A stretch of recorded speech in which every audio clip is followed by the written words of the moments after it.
and welcome back to the opening round of the FIM Motocross World Championship, the MXGP of Russia here at Orléans. My name's Paul Malin. Thanks for joining us for our live broadcast once again for the best motocross series in the world. It's only been 217 days between gate drops, but now that we're back, we're all pleased to be back, every single one of us, and I hope you guys at home are too as well. On our previous visits here to Orléans, nobody has won more times in the Premier class than Commander Sal, a two-time winner in 2017 and 2018. But of course, Pender, the Belgian, retired at the end of last season, so all eyes will be on the defending champion, Tim Gajser, who was victorious on our last visit here in 2019 with a double race win.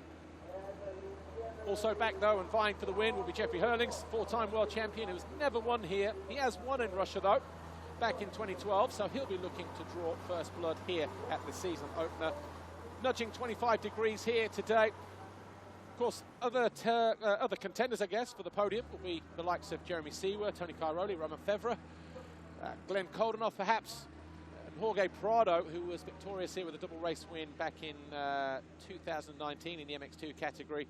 A couple of class rookies to look out for as well around this 1,650 metre long circuit. Ben Watson, Thomas Kjær-Olsen, who have moved up into the Premier class from MX2.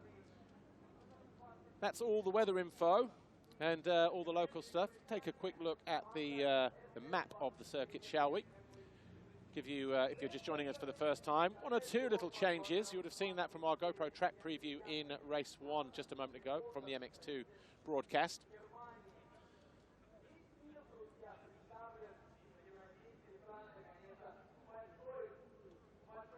But a fantastic setting here, overlooking the Black Sea, right the way down on the west coast. Here's a look at the lap then. About 95 metres up in the turn 1, loops back on itself over the finish line. New kink there, right, left, and then we climb uphill into the next turn, down past pit lane. And then when we change from dark grey to light grey, that 180 left is extended as well. Other than that, pretty much the same. It's still hard pack, it's still rocky, it's still slick, but a considerable amount of time added on just to those changes alone. And of course, it slowed down that pace past pit lane after the finish line.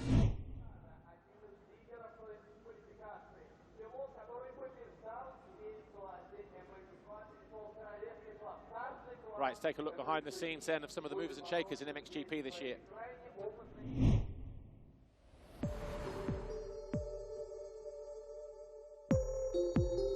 Tim Gajser battled his way to a 4th world title in 2020 and is back once again looking to make it a hat-trick of consecutive titles in the Premier class with Mitch Evans, the Slovenian's wingman, although the Aussie will miss out the opening round of the championship as he continues his recovery from the wrist injury that ended his 2020 season in Spain. But there will be plenty of challenges in a field that boasts 22 world titles between them. Jeffrey Hurlings is back for Red Bull KTM, having recovered from the injury that ended last year's campaign while comfortably leading the series. Tony Cairoli and Jorge Prado also challenged hard for the title in 2020 on the Ducati side of the awning and will be expected to do so again, especially Prado, after showing great pace in the second half of last season. Meanwhile, there have been plenty of changes at Monster Energy Yamaha. Jeremy Seawer remains in situ after finishing runner-up in the championship for the last 2 years, but is now joined by Glenn Coldenhoff, looking for a fresh start and a real tilt at the title after spending the last 5 years with KTM and Gas. Ben Watson moves up from MX2 to make it a trio of riders in blue after a stellar season last year in MX2. Romain Febvre enjoyed a solid first year at Monster Energy Kawasaki and will hope to improve on his single GP win in Mantova. The 2015 champion is now with a new teammate, with Ivo Monticelli making the move from standing construct after an injury-plagued 2020. Rockstar Energy Husqvarna endured a nightmare season last year, but will hope for better this term. Arminas Jasikonis is on the mend and should make his return to competition at Matterley. And he has a new teammate with Thomas Kjær-Olsen making the move up from MX2 and already showing good pace in the pre-season races.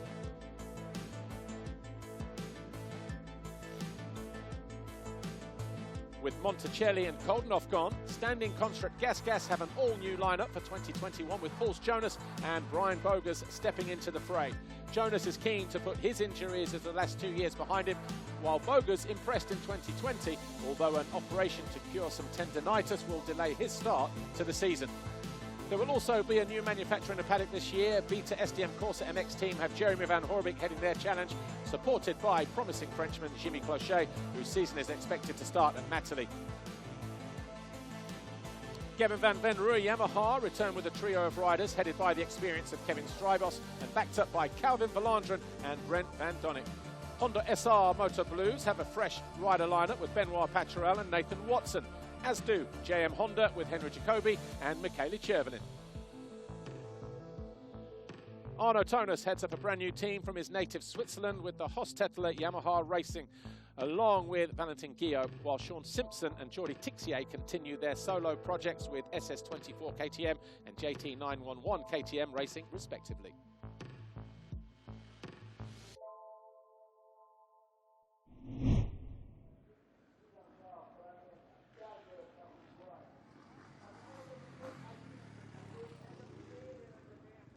Right, let's go down to the grid. Jody Hutton was down there with the number 91 of Jeremy Seward, but before that, 61 of Jorge Prado. Hello, as everyone's getting ready here for the MXGP Race 1. We're here catching up with Jorge Prado of Red Bull KTM. Hello. Hello. Hello, we saw that you did 4th in the time practice, and was there slight issues with the bike? We saw you go off at one point. Yeah, I finished 4th at the end. I wanted to make an extra lap, and when I went for it, I had some technical issues, so I couldn't ride anymore. But everything is fixed. Team did a great job, and bike is ready to go. Brilliant. No concerns going into the race. No. And how are you finding the track today? I think the track is very nice. We have some ruts. It's hard, but that's always like this over here. So it's a nice track. I'm enjoying it. Lovely, and working hard all through the off-season, ready for this moment. Yeah, I mean, many months of training, and now it's race time, so everything I did will pay off right now. Perfect, ready to go. Well, best of luck. Thank you so much. Thank you guys. Okay, we're catching up here with Jeremy Seward. Hello. You came in 6th in the time practice. You were looking great out there, and then something happened in one of the corners? Yeah, I was feeling good, you know, track is still fast and flat, but I was feeling good, good session. I mean, everybody's hot now to start the season, so it's going to be key to stay calm, have a cool head, and just, you know, get the first one out of the way. But I'm feeling good. I'm looking forward to race again. It's been such a while, and I think the first 6, 7 been really close in time practice, so let's go and make it happen. Brilliant. And how are you finding the changes here for the track? More enjoyable? Actually, it's some small changes. I still hope the track is going to develop a bit better in lines and stuff for passing, but we will see, you know. It's a long season and it's just one of the races, so yeah, see you out there. Best of luck for it. Thank you so much.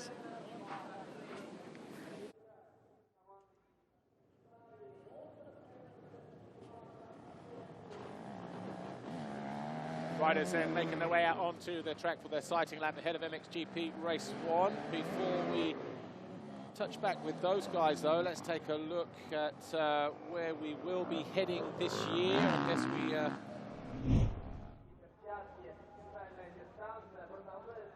at the moment we are here in Russia, and here's where we're going to be going over the rest of the course of the season. This is how it stands right now.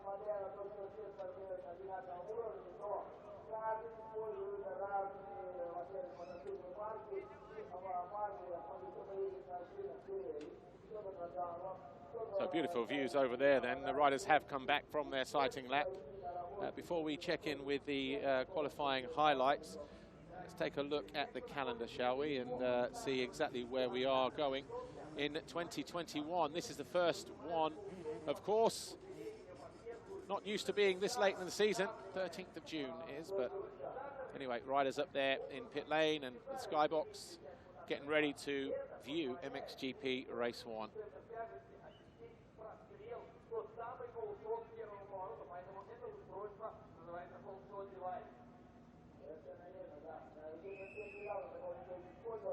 So you hear the whistle going down there. Riders are under pretty much starters' orders here, but here's a quick look at the map of the track again then. And 1,650 meters long. And we just so happen to be in Orlynock this weekend for the first round. But anyway, we'll catch up with that in a moment. Anyway, here is the calendar, I'm told. And then after that, we'll briefly go and see the time practice. Right, all in knock, that's where we're at the moment. Matterley Basin, Matalay, the bloke who wrote that's a Brumie. Maggiora is next, and then Kegums, Oss and Knockett, and then we have Lommel, and then we have Sweden, Finland, and then we end up over there in Trentino. Here's what happened in the time practice session earlier on. Tony Cairoli sort of started putting some laps in nice and early. He was kind of there or thereabouts, but in the end, the Red Bull KTM rider only good for 7th position, but first round of the season, of course. Arno Tonus was looking pretty hot as well. He was up there on that Hostetler Yamaha, got himself into 2nd before eventually coming home in 8th behind the Italian of Tony Cairoli. Tim Gajser putting in a charge. I think he was one of many riders to go pole, actually, but eventually he was in 2nd place. Prado, he went top as well. The number 61 eventually faded to 4th, though.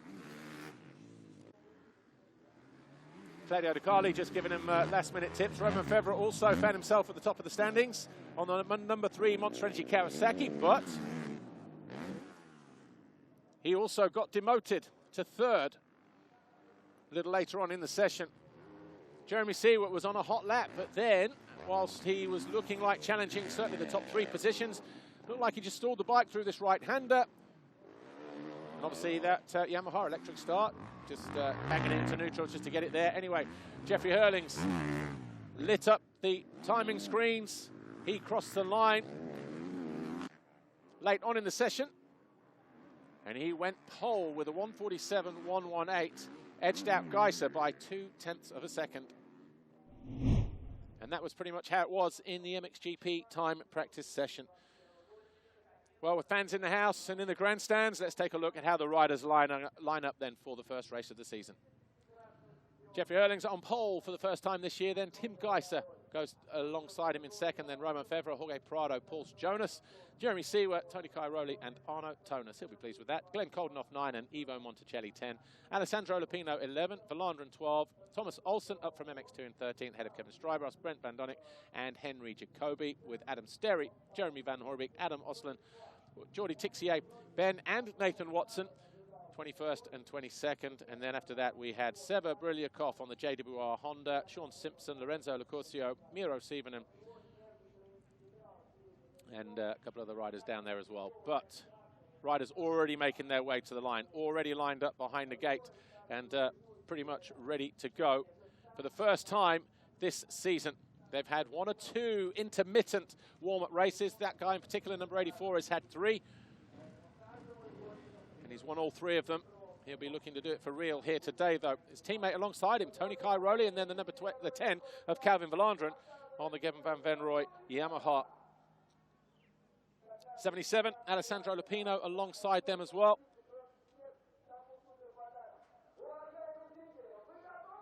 There is your defending champion arriving here with the red plate, of course, for Team HRC. Took us for a spin around the lap yesterday, around the track yesterday with the GoPro camera. Just deep in thought, as always. Jeremy Seward, number 91, next to his old teammate there, Arno Tonus, the Hostetler Yamaha rider, number 4. 2 Monster Energy Yamaha riders there, actually. Look at that. Glenn Coldenoff on the right, and then Jeremy Seward, number 91 there in the middle. Jorge Prado, how much confidence is he coming into this season with this year? Started to gain momentum last year before getting the virus and then having to sit out the last few rounds. Just got up to 2nd in points at that point as well, so he'll be looking to make amends. We know that he is the king of the whole shots over the last few years in no matter what he rides. There's Febvre and Stryboss, and to the left there, the standing construct Gas, number 41, Paul Jonas. Jorge Prado, 16 Foxholeshots last year. Who will it be that grabs the first of the new season in MXGP? The Fly Racing 15-second board is up. That will quickly go to 5 any moment now. Heads down, revs up. MXGP Race 1 is underway here at Orléans. And Prado it is from the centre of the gate. He controls the turn, and Jonas is down in the first corner. A couple of other riders in there as well. But it's KTM 1-2 with Prado and Cairoli. And Gajser in there in third, and he bangs bars with Cairoli. Fevre in there, Lupino in there, bottleneck at the bottom of the hill, and into the lead, Tim Gajser at the first time of Askin. Wow, not hanging around, is he, Tim Gajser? Lupino parked there in fourth place as well. Good start for him. Jacoby just behind them, then for Landren, not too far away either. Then we've got Sewa, Van Donnick, Watson, Hurlings, Scherschneff, Olsen, Stevenen, Tixier, Simpson in 16, Monticelli in 17th place. Then we've got Koldenhoff, Osland, and Sterry. Jonas may have been one of those riders in the first turn. It was definitely Jonas. Watson just out of the points. Ben Watson just out of the points in 21st place. But it's Gajser who leads the way, top of the hill. Jorge Prado, Tony Cairoli, both experienced. Of course, none more experienced than the rider in third place there, the 222. Tony Cairoli, both know how to win races and get on the podium as well. Both know how to win titles. In fact, all three of them do as well. So there's no rush for... There's a rider pushing his bike in the opposite direction there as well. Not sure who that was. But anyway, we'll get back to that at some point if we need to. But this opening lap already packed with drama and fireworks. Nothing like a... So let's have a look at this here. Jorge Prado there in second position, but what a start to the race for Tim Gajser. Head down, defending champion. There he is doubling through. Here's how he did it. Goes from fourth to third, bangs bars with Cairoli. Goes to the outside, then there's a bobble there from the 61 of Prado, and then he just managed to carve his way up the inside, and that was it. That's all he needed. So Paul Jonas has only made it past sector 1 at the moment, so I wonder whether that was him pushing his bike off to the side there when we were coming in the opposite direction, but that might have been because, in fact, there he is at the top of the hill. So yeah, he obviously had a problem somehow with that bike, probably from that crash at the first turn. I'm sure we'll see that again at some point, but difficult start then for PJ. Oh, man down at the top, that's Prado, isn't it? Prado just losing the front end there, guessing, or we'll get that in a moment. In a very precarious place there is the 61 of Prado. Cairoli fell there, or close to there, a couple of years ago when we were here, when he tried to avoid Bobrashev, who's not riding here this weekend. That's what Ham did, just lose the front. Yeah, just folded the front there, look.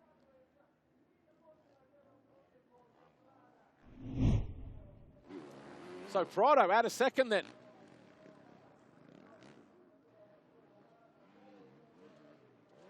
Tim Gajser opening up a comfortable lead. He was 3 seconds clear at the start of the lap of Cairoli, who was in third. Then we've got Lupino now in third place. Fevre in fourth. Sewa is in fifth. Valandra in sixth. Hurling's there in seventh place. Eighth is the Monticelli in green on that Monster Energy Kawasaki. Then ninth looked like it might have been Strybos, so have to wait and see. Maybe Brent Van Donnick actually, same colourway if you like. But we're going to have a bit of a battle royale here any moment now, I believe, because we've got some pretty big hitters there as the front end was just a little too high on that Kawasaki of Monticelli. Great start to the season this for Alessandro Lupino, the number 77 on the MRT Racing KTM. Had one of his warm-up races stateside. But coming back to MXGP, already finding life just a little bit more challenging possibly as Fevre goes around the outside of him and picks him off for third place. Oh, Watson is down. So Ben Watson, not sure where that is, but obviously having to straighten out the handlebars there. So Ben Watson was in 17th position.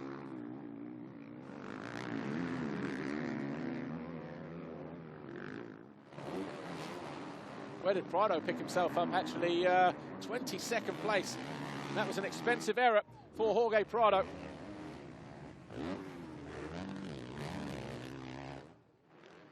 Febvre just having a little look across, wants to know what's going on the other side of those Pirelli boards. Sees Cairoli there in the opposite direction. Look how hard and slick it's starting to get now, especially on the downside there, but coming out of that right, cresting into the next left. Probably expect some water to go down between this and MX2 Race 2. Here's Valanderen coming towards us. He's having a fantastic ride in 6th place. He's got Herlings right there behind him in 7th then.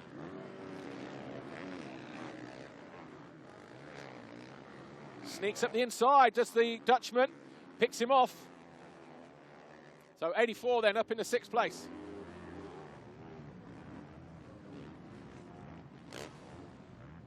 See, we're almost into the back of Valanderen's Gavin van Venrooy Yamaha. Slight bobble there for the 29 of Jacoby. In the background as well for JM Racing Honda. Herlings fell in this turn during the time practice session before he managed to put in a faster lap. Look how that ground is really starting to rock out now, though. Lots of surfacing rock underneath the rubber of the riders there, so grappling for traction. Interesting changes, though, to the racetrack ahead of this opening round of the season. Seewer looking impatient to find his way past Calvin Valanderen here. Prado now up into 18th place, just finding his way past Sean Simpson and Nathan Watson.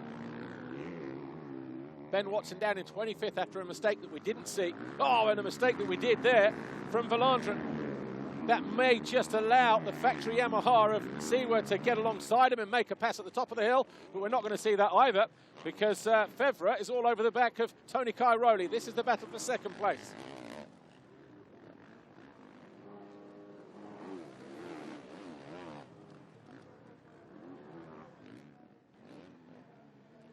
Still got plenty of time here, 23 minutes plus 2 laps. Tim Gajser setting the fastest lap last time around with a 1:50.1. Not much in it, though, between Cairoli and him, and obviously Febvre. Again, Febvre just looking up, wants to know where Gajser is. The gap at about 6 seconds at the start of this lap.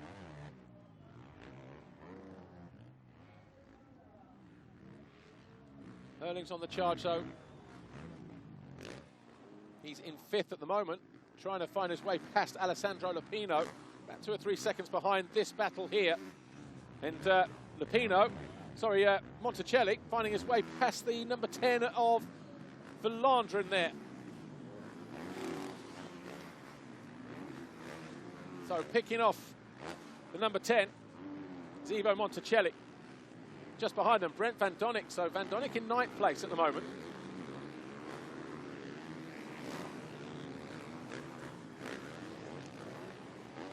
There he is, just coming into view, the number 32.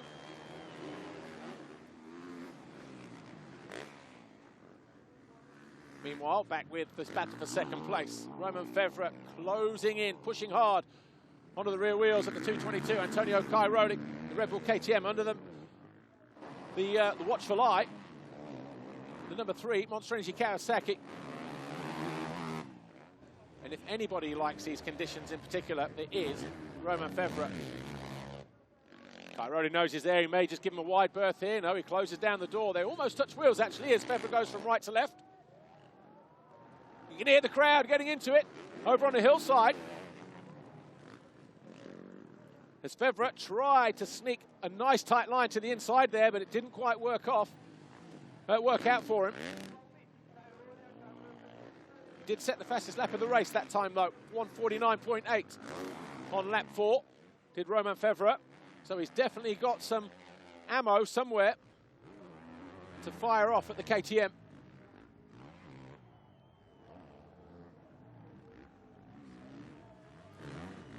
I tell you what, this will be interesting as well, with the lap times 49.8s in traffic, Romain Febvre last time around. I wonder if he can't afford to sit behind Tony Cairoli too much longer, though. If he is to mount a challenge on the Slovenian, the defending world champion Tim Gajser, another fastest lap of the race as well, and fastest in sectors 1 and 2, and a personal best in sector 3, but Cairoli has just found another gear somewhere. He's done playing games with Romain Febvre. 5.3 seconds a gap, though, between Gajser and Febvre in 3rd. There's Gajser at the top of the hill. Already out of sight. Lupino's still 4th. about 5 seconds over Jeffrey Hurlings. 50.8 and 51.7 for those two respectively, Pino and Hurlings. So not setting the world alight at the moment, the number 84. Tony Cairoli has decided, you know what, it's time to go.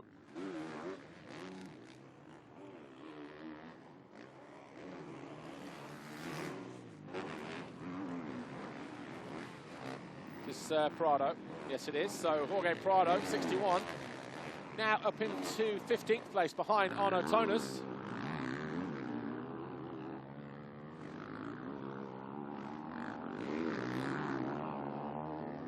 And then just behind them, number 24, Sean Simpson. So the SS24 KTM rider coming towards us here in 16th place, Sean Simpson.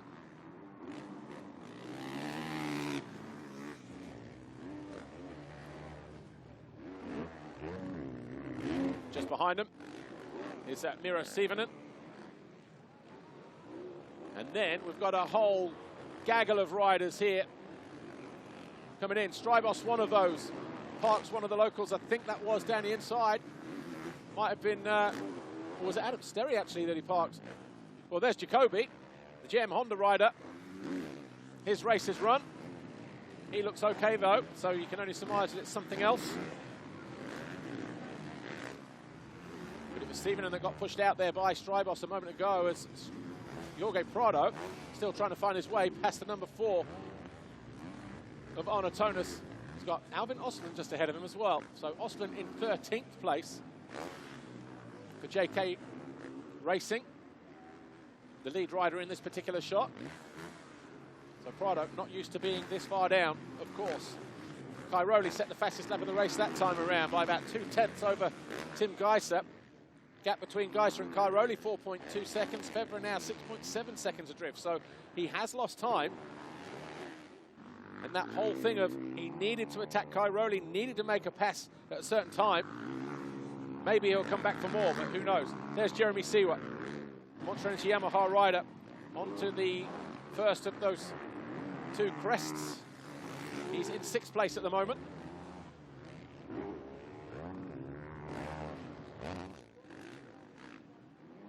Just hanging onto the coattails of number 84, Jeffrey Hurlings. These two in 5th and 6th place.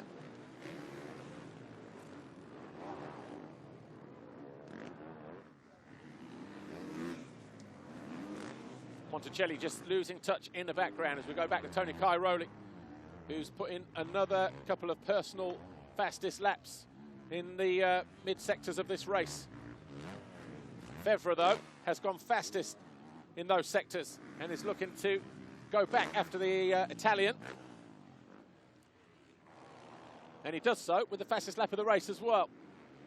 So the gap 6 seconds between Gajser and Febvre. 1st and 3rd. As for Landron, under attack here from the number 32, Brent van Donnik.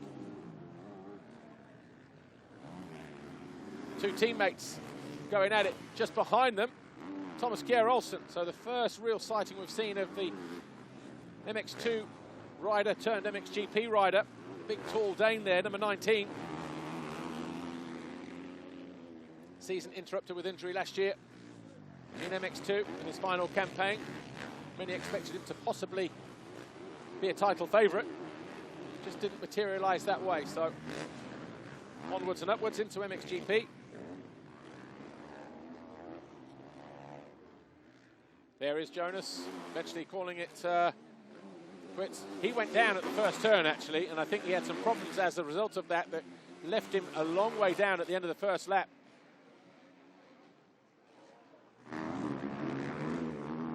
There is Olsen, just hanging off the back of the two Yamahas. Febvre, fastest man on track at the moment.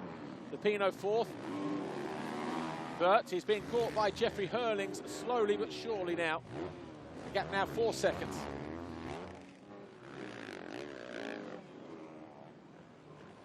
So the two Gavin van Venrooy Yamahas, 10 for Verlanderen, 32 Brent van Donnik. Trying to find his way around the outside of his teammate here. Not going to get the job done there. Good ride for these two, though. 8th and 9th place, respectively. Oh, good charge around the outside there. Chuck that Yamaha in there, will you, Brent? had some commitment through that right-hander, didn't he? The number 32. Made his mind up, went for it, just ran out of real estate, but this time he takes Valandren to the outside as Olsen makes a mistake in the background. And Van Donnick all of a sudden finds himself in 8th place.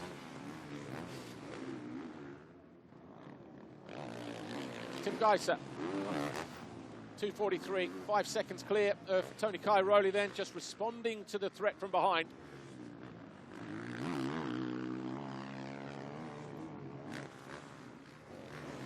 Looking like he's out on a country ride at the moment.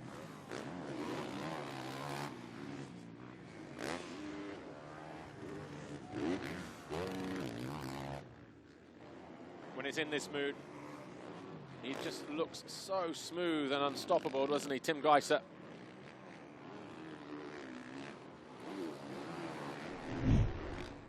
So this was a start. First couple of corners, passing Fevre. Bangs bars with Cairoli. Prado bobbled in the bottom of the hill, and he snuck through at the top of the hill to take over the lead. 4th to 1st in a couple of corners. And from there, he hasn't been challenged, has he? Massimo Castelli looking on. This guy's seen some world titles over the years.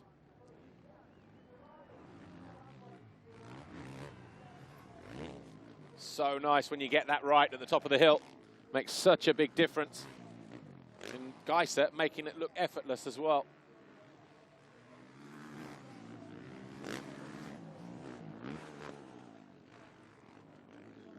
So Gajser leading the way, just about 6 seconds clear of Cairoli here. Where does this guy get his motivation from as well? 18 years as a professional. Obviously, the start of the race was pretty explosive as well. We saw a moment ago Paul Jonas down there in pit lane. Maybe we'll get a closer look at what happened there and who was involved in it. But as Cairoli hangs on to that second with about 2 seconds over Romain Fevre. Let's take a look at the replay of the start and what happened in that first corner, shall we? So Cairoli got off no problem. And over in the middle, you've got Fevre. Look at the two behind the two Kawasaki's. Oh, he just came in, ran and got caught behind the Kawasaki and then dragged off the side of the bike there. So Jonas went down and Tonus went down as well. Just caught the rear wheel of one of the Kawasaki's. I think it was Monticelli. So just rider error, really. It cost him a lot as well because he had problems on the opening lap as a result of that crash.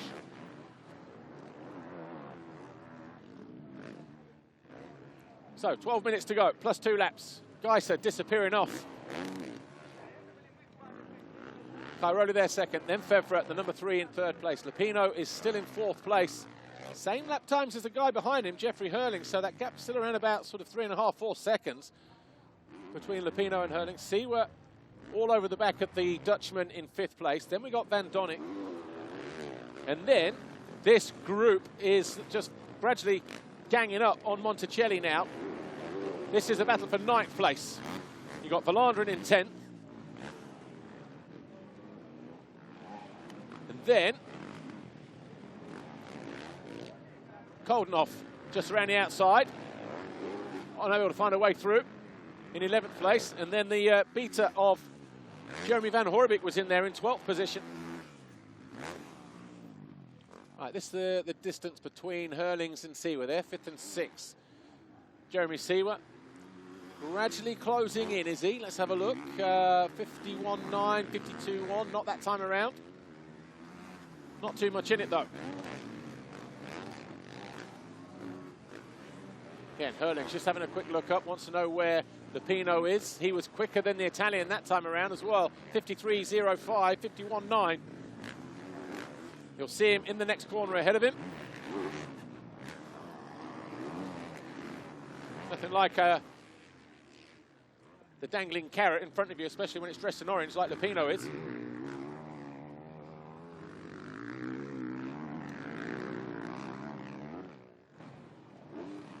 Ten minutes to go. Can he close in on the Italian Lupino, Jeffrey Hurlings? If he does, he picks up another couple of points, another position as well, 4th. Give you a quick rundown, though, after 10 laps. Gajser continues to lead. Less than 5 seconds now between him and Cairoli. Then there's Febvre, about 7 seconds off the leader. Slight bobble there coming into land for Jeffrey Hurlings. Lupino's 4th, Hurlings 5th. Siwa is just at the back of the shot there in 6th place. Then Van Donnick 7, Olsen 8, Monticelli 9, Verlander 10. Then we've got Koldenhoff, Van Horebeke, Prado up to 13th after he fell from 2nd, went down to 22nd. So he's having to work hard through to 13th at the moment. Osland 14, Tonas 15, Simpson 16. Then we've got Tixier, Strybos, Nathan Watson and Adam Sterry. Whoa, a bit of a mistake there, just asking too much of the rear tyre. Jeremy Siwa in that 6th place. Maybe sensing that Hurling's just upping his pace ever so slightly as he sees Lupino looming larger in his sights. Lupino 151.9, 51.2, 51.6, so probably cost him about a half a second that time around. Jeremy Siwa, that mistake.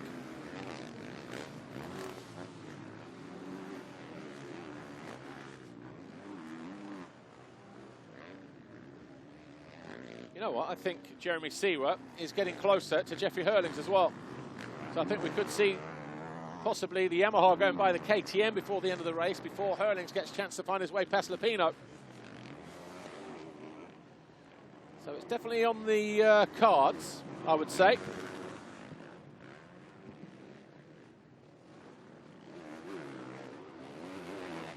Back to the battle for 2nd place. Again, Febvre just gradually inching closer to the 222 of Tony Cairoli.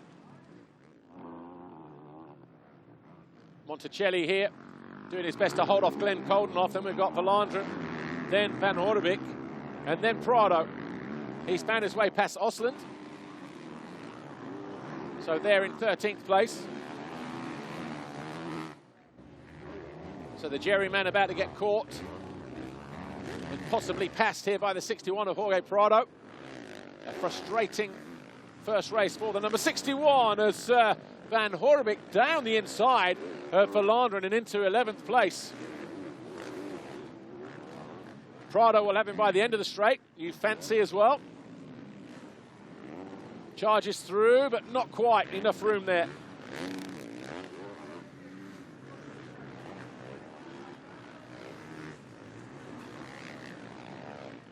Osland just off the back there, trying to learn as much as he can from the 61 ahead of him. Jorge Prado tries to stay nice and low through that 2nd tabletop. Oh, and Van Horebeke off the side of the track loses that position that he just gained. Or has he? No, he's managed to pull it right back. Just tipped over the side of the berm. The DeCarlis look on there, just bottom of the shot. Claudio and Davide.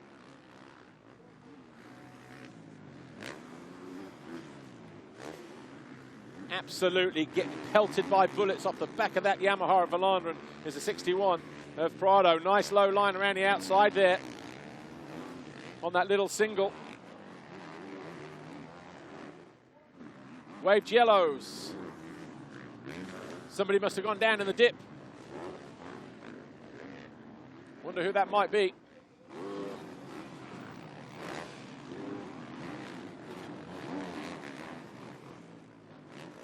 Ah, Monticelli. That's going up the hill, yeah.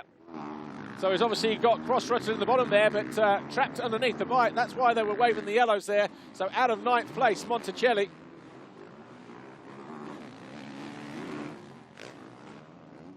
Anyway, back with Siwa.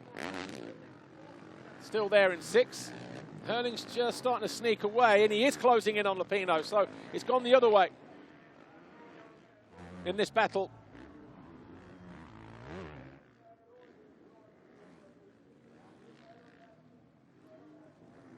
We'll probably still get waved yellows over on the far side if Monticelli's still pinned under that bike, but hopefully it's been cleared away.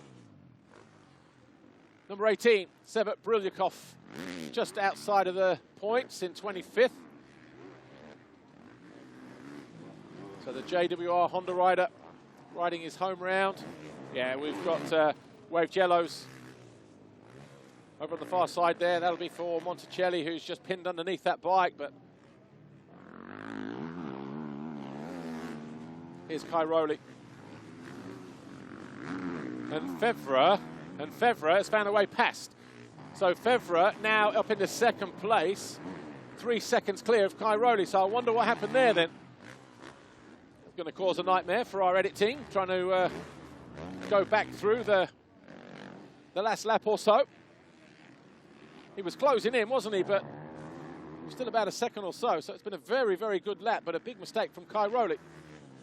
Good lap for Fevre, of course. Right. Hello, Brent. So Van Donnet is all over the back of Jeremy Seewer now. There's going to be a fight on for 6th place.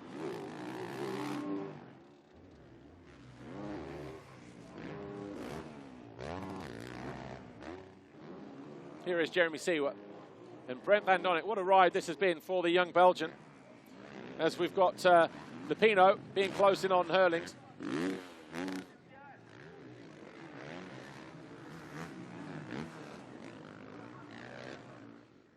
Anyway, Lupino has ridden a pretty immaculate race so far. Hasn't put anything wrong. He's got himself in 4th place. But he's gradually being caught by the number 84. And Jeffrey Hurlings with 3.5 minutes to go. Looks like he could move into that 4th place between now and the end of the race. He's got 3.5 minutes plus 2 laps in which to do so. Lupino on the MRT KTM has just looked solid and comfortable the whole time he's been there. Hasn't been challenged. So we've got the rider off the track there, Monticelli. And he's up on his bike again, good to see. So he was just trapped. Lost his peak as well in the process. Hopefully nothing too serious for him. Anyway, this battle here for 4th place starting to juice up a little bit between Lupino and Hurling. Seewer in 6th. He's got his hands full with Brent Van Donnet as well. So the battle for 4th, the battle for 6th. Could go either way at the moment.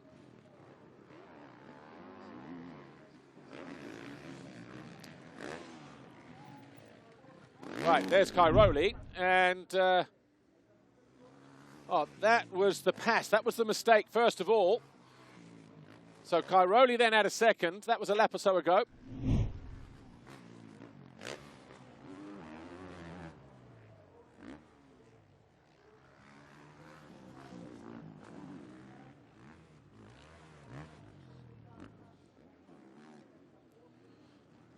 So dropping downhill. 2 minutes to go. Tony Cairoli just kicking himself, losing that 2nd place, those 22 points. Never had a good time over on that side of the racetrack, has he? It was just shortly after that that he had a crash that pretty much wrecked his season a couple of years ago. Great ride this, though, from Lupino. Oh, just a bit of a bobble there. Back end got out on him. Did lose too much drive. Modified KTM compared to the full factory KTM.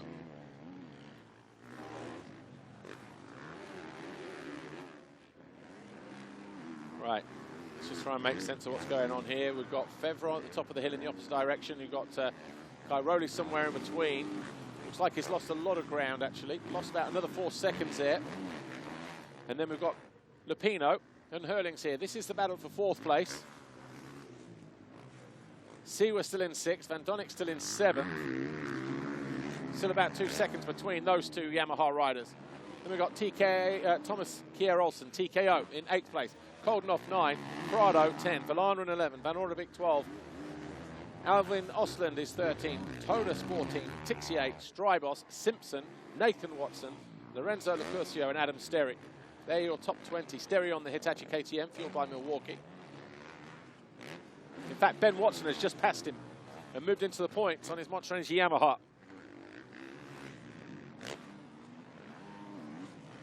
Watson having a nightmare opening ride in MXGP. Made a mistake. We didn't see it, but we just saw him picking himself up and trying to get going again. But with 3 laps to go, Tim Gajser has just been dancing to his own tune for the first 16 laps of this race.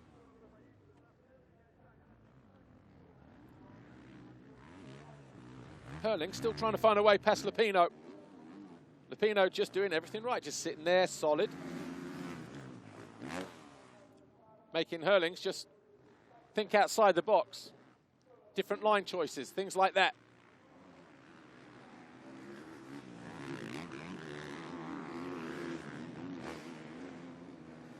Looks good, doesn't he, Lupino? And also the importance of a good start, probably highlighted here as well. But even when you are there, you've still got to have the pace, the speed, the concentration to be able to stay there.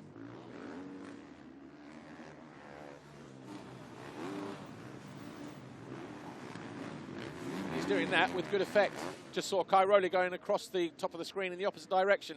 That's what that gap is. About 16, 17 seconds the difference between Cairoli in third and these guys in fourth and fifth.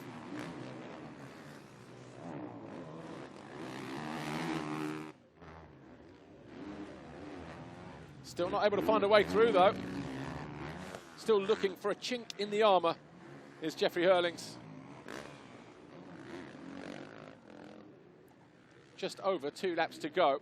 Oh, bit of mistake, and that's going to be the deciding factor.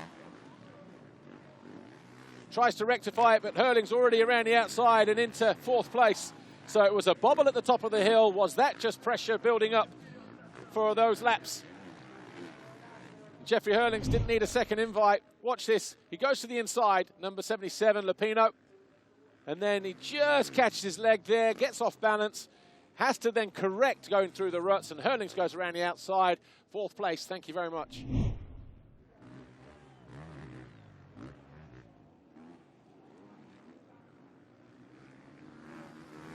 So 2 to go.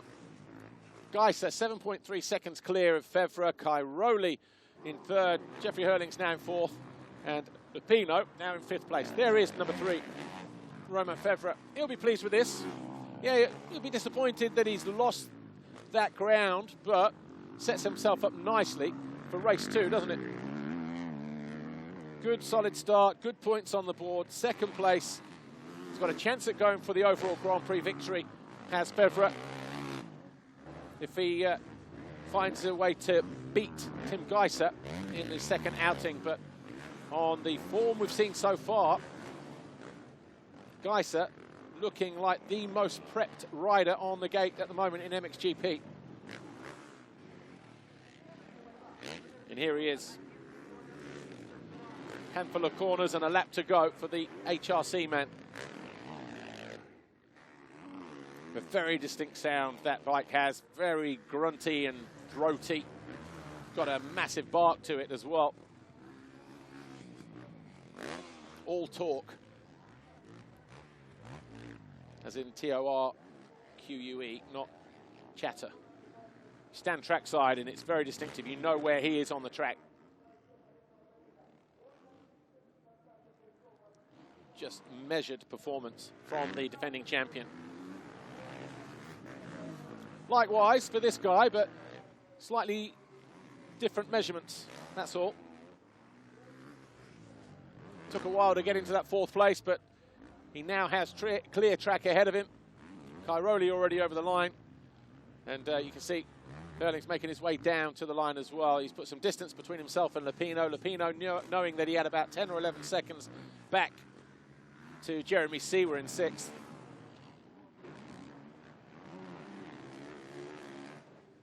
But a frustrated mistake, or a frustrating mistake, I should say, for Tony Cairoli. A few laps ago in this corner, just overcooked it, came in too hot, ran wide, tipped over that rut. And in fact, while we're in that corner, let's show it again, shall we? In fact, here it is. He was in second place. Fevre was about a second or so behind. You can see the back end just came up, wasn't on the ground. He was cruising in on the front end, had nowhere to go. Fevre was like, yep, cheers, mate. See you at the finish line. So Gajser in control. Fevre pleased and content with that second place. Cairoli, he'll go back to the drawing board, but not a disaster for him by any means, is it? Oldest rider in the class by far. Still believes he can win a 10th world title. Quick look back at the team for Tim Gajser, just to acknowledge them in pit lane. as he makes his way closer towards the finish line here. And a victory first time out in 2021. Fans have loved his effort and appreciative of the performance that he's put in. Gajser crosses the line to win race 1 here at Orléans. Gets his title campaign off to the perfect start. Fevre will cross the line any moment now. In second place, in fact, there he is. We just saw him through the other shot there, 16, 17 seconds down. And then Cairoli will work his way through as well. So Fevre backing it off on the last lap. A lonely ride in the end to the checkered flag for the number 84, Jeffrey Hurlings, but he will pick up 4th place. And Hurlings over the line now in that 4th position. Tim Gajser, though, barely breaking a sweat, barely out of breath. It was good. What was I going to say? It was good, intelligent riding at the start of the race. The first couple of corners, I won't say decided it, but he went from 4th to 1st in the space of 2 corners, 3 corners, and that was a massive sort of game changer for Tim Gajser. Smiles all round for the boys and girls at HRC there. He'll make his way down to the winners area and the interview zone. Of course, he'll catch up with Jody Hutton. And we'll bring that to you as soon as he is down there. But Gajser, Fevre, Cairoli, Hurlings, Lupino, your top 5. Seewer, Van Donnick, Olsen, Prado, and Koldenhoff, your top 10. This is unofficial, of course, at the moment. Van Horebeke, Vlaanderen, Tixier, Osland, and Tonus. And then Strybos, Simpson, then Nathan Watson over the line there, then Lorenzo Locurcio, and then Ben Watson through any moment now. Here he is. He'll be massively disappointed with that. Maybe a little bit of pressure, maybe nerves, who knows, but maybe he won't need to suffer those nerves going into race 2, and hopefully we'll see a better performance from the Monster Energy Yamaha man next time out.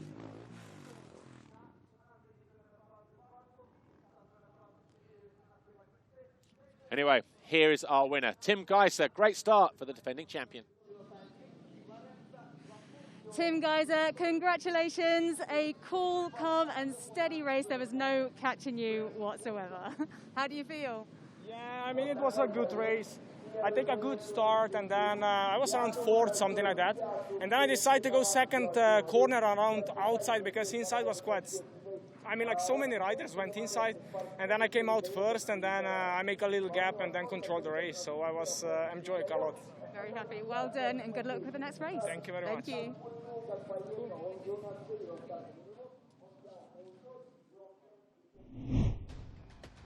Good solid start for Tim Gajser as he gets his title defence off to the perfect start here at Orléans MXGP Race 1. The key for that one was different line choice. Decided not to follow. He may have banged bars with Cairoli going into turn 3 or turn 4, but literally it made the difference because another corner later he was already leading the way and no one saw which way he went either. So Tim Gajser, your winner from race 1. Official confirmation coming up then. Here's how they finished in MXGP Race 1 here, the MXGP of Russia at Orléans. Tim Gajser, a comfortable winner in the end. Fevre backed it off, of course, later the latter stages of the race. Cairoli coming home in 3rd, and Jeffrey Hurlings 4th, ahead of Alessandro Lupino. Seewer 6th, Van Donnick 7th, Olsen, Prado, and Koldenhoff. Good ride for Prado to get himself back to 9th. Vlaanderen 12th, just behind Van Horebeke. Then we had Tixier, Osland, Tonus, Strybos, Simpson, Watson, Locurcio, and Ben Watson.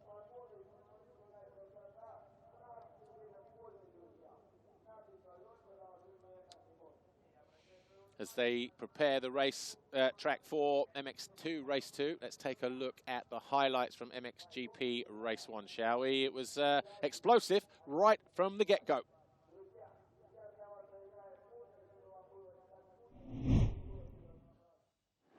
Jorge Prado got a good start, but just behind the 2 Kawasaki's, the 41 of Paul Jonas tagged the rear wheel. He got pulled off the bike, and so too did Arno Tonus. It was Jorge Prado with the first Foxholeshot of the year ahead of his teammate, but watch what happens next.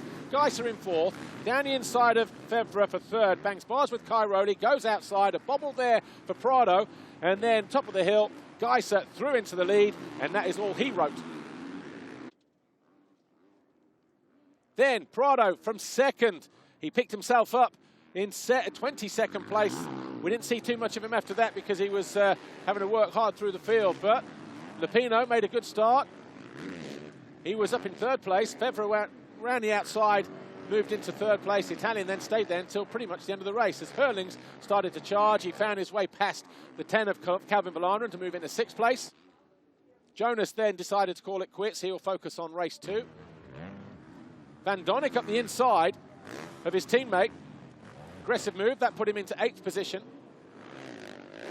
Van Horbik did something similar late on in the race as well. Charged down the inside to take 11th place away as Vallanderen started to come under attack.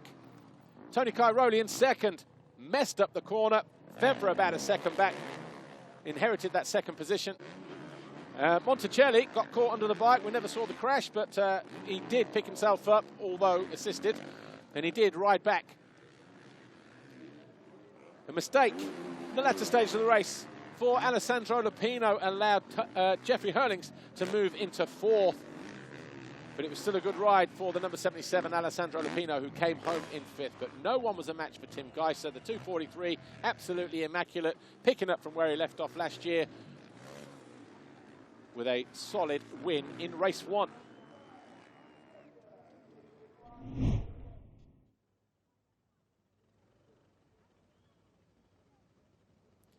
Take a look at the Foxholeshot, shall we?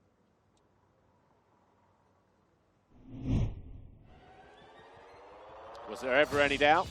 Even before the gate dropped, Jorge Prado only picked up, what, 16 of those last year, and he gets off to the start just like last year. Another one in the books for him. And of course, with it being the first race, Jorge Prado leads the Foxholeshot classification. 1 point per Foxholeshot over the course of the year. And there is a monetary prize at the end of it all, of course.